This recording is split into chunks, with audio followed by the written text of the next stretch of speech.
और यहाँ पर आप सभी लोगों को मेरी ओर से एक बार फिर से जय भीम, नमो बुद्धाय।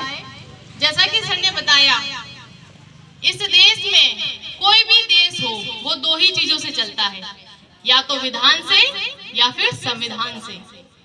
हमारा देश आज किससे चल रहा है? किससे चल रहा है? संविधान से। अगर देश संविधान से चल रहा होता तो संविधान में लिखा हुआ है कि सामाजिक रूप से, आर्थिक रूप से, राजनीतिक रूप से, धार्मिक रूप से क्या होनी चाहिए? समानता, स्वतंत्रता, बंधुता, न्याय। क्या हमें सामाजिक रूप में, आर्थिक रूप में, राजनीतिक रूप में, धार्मिक रूप में समानता है क्या? नहीं है। जैसे मान के चले, राजनीतिक रूप से अगर हम लोग देखें तो जब भी हमारे समाज से अगर कोई राजनीतिक क्षेत्र में जाता है, सबसे बड़ा पद कौन सा होता है राजनीतिक क्षेत्र में? राष्ट्रपति का। होता है कि नहीं होता?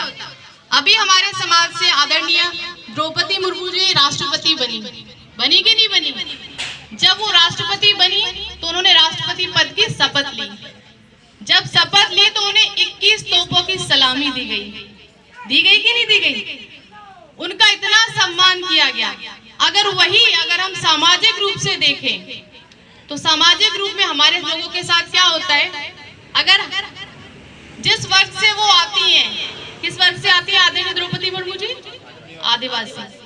हमारे समाज को जातियों में बांटा गया। अगर हमारे कोई भी निचली जाति का जो हमारा भाई है, बच्चा है, जैसे अभी आपने एक घटना सुनी होगी राजस्थान में, 9 साल का बच्चा, उसने क्या किया था? बिना मर्जी, मतलब आज्ञा के लिए हुए अपने मर्जी से उसने पानी पी लिया था, घड़े को छू लिया था। तो उसके साथ क्या किया गया था? मारपीट की गई, बल्कि उसको इतना मारा गया था कि उसकी मौत हो गई थी। अगर हमारे समाज का कोई भाई घोड़ी चढ़ता है तो उसका क्या होता है? सामाजिक रूप से अपमान होता है, गालियां दी जाती हैं। हमारे समाज में हमारी बहन बेटियों को सामाजिक रूप से कैसे उनके साथ शोषण होता है, कैसे उनका सामूहिक बलात्कार किया जाता है। सामाजिक रूप में इतना ज्यादा भेदभाव है। क्यों है? क्योंकि ये देश संविधान से नहीं चल रहा है, ये देश चल रहा है ब्राह्मणवादी व्यवस्था के लोगों के विधान के अनुसार, और उस विधान के अनुसार वो अपना पूरा वर्चस्व स्थापित करना चाहते हैं।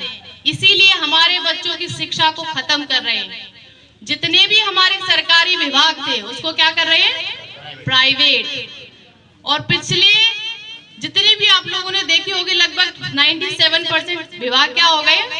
प्राइवेट हो गए। शिक्षा बच्चों की खत्म हो रही है। 9 अगस्त 2018 को संसद मार्ग के सामने संविधान की प्रतियों को जलाया गया।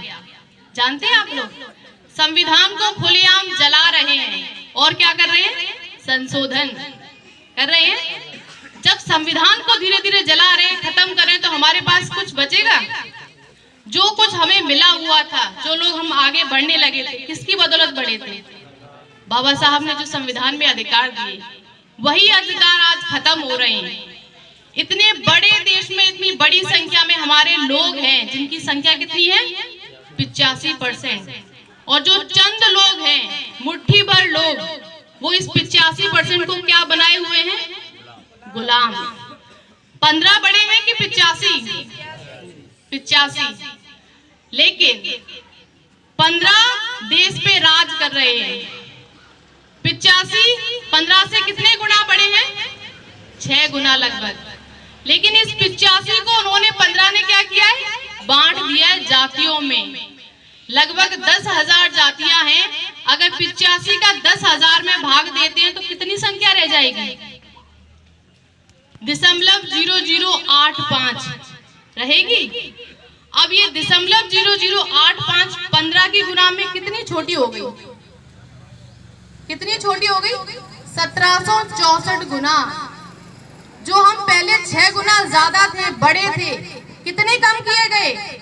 1764 गुना। जातियों के बंधन लगाए गए। अगर इस देश में हम लोग अपना वर्चस्व चाहते हैं, अपने पुरखों ने जो कुर्बानी दी, जो हमें अधिकार देके गए संविधान में, उस संविधान को बचाना चाहते हैं, तो हमें क्या लेना होगी? जिम्मेदारी। जो जातियों के बंधन है उसको खत्म करना होगा। हमें फिर से भाईचारा बनाना होगा। और जैसा सर ने बताया, भाईचारा बनाने के लिए हमें शुरुआत कहाँ से करनी होगी? एक साथ बैठना होगा, एक साथ खाना पीना करना होगा, एक साथ शादी समारोह में जाना होगा। जैसे आज हम लोग यहाँ पर सामाजिक रूप से बैठे हुए हैं, यहाँ पर किसी को बैठने से परेशानी हो रही है? कोई करंट लग रहा है? कोई अपमान हो रहा है? नहीं हो रहा है। एक साथ जब हम कहीं, जैसे मान के चले कभी हम बाहर जाते हैं नाते रिश्तेदारी में, कहीं सफर में, तो ट्रेन से या बस से अक्सर जाना होता है। तो जब भी हम लोग बस में जाते हैं तो कभी बगल वाले अपने साथी से पूछते हैं कि कौन सी जाति का है? पूछ के बैठते हैं? नहीं पूछते ना। एक साथ बैठते वहाँ कुछ होता है? नहीं होता ना।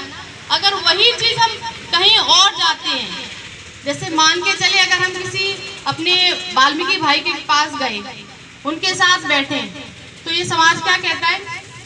क्या हो गया? इनका तो धर्म भ्रष्ट हो गया। ऐसे ही कहते हैं। धर्म भ्रष्ट होने का मामला नहीं है। अगर हम लोग जैसे मान के चले होटलों में जाते हैं, एक साथ खाना खाते हैं, कभी पूछते हैं कि उस होटल में कौन खाना बना रहा है, कौन सी जाति का है? कभी नहीं पूछते ना। तो यही काम अगर हम सामाजिक रूप से एक साथ बैठ के खाना पीना करते हैं, तो फिर क्या कहते हैं वो लोग? कि इनका तो धर्म भ्रष्ट हो गया। ऐसा ही कहते हैं। ये मामला धर्म भ्रष्ट होने का बिल्कुल नहीं है। वो इसीलिए हमारे जहन में, हमारे दिमाग में ये बात इसलिए डालते हैं क्योंकि ये इतनी बड़ी संख्या में है। अगर ये लोग आधे भी इकट्ठे हो गए तो हम तो इनके सदियों तक गुलाम रहेंगे। ये हमें गुलाम बनाए रखने के लिए भ्रम फैलाया गया है। जो लोग इकट्ठे रहते हैं वो लोग सुरक्षित रहते हैं।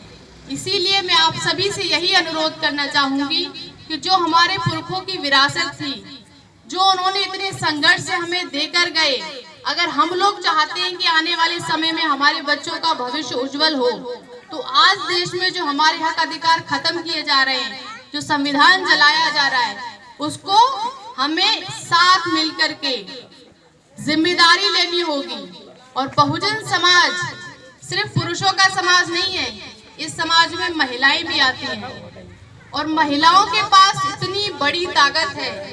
इस सृष्टि की रचनाकार कौन है? महिला। संस्कार की जननी कौन है? महिला। भाषा की जननी कौन है? मातृभाषा। कभी पिता भाषा सुनी है? क्या होती है? मातृभाषा। और महिलाओं के अंदर कुदरत ने जब इतनी क्षमताएं दी, इतनी योग्यताएं दी हैं, तभी तो बाबा साहब डॉक्टर भीमराव अंबेडकर जी ने महिलाओं को अलग से हिंदू कोड बिल में अधिकार दिए हैं। महिलाओं के पास दुगुनी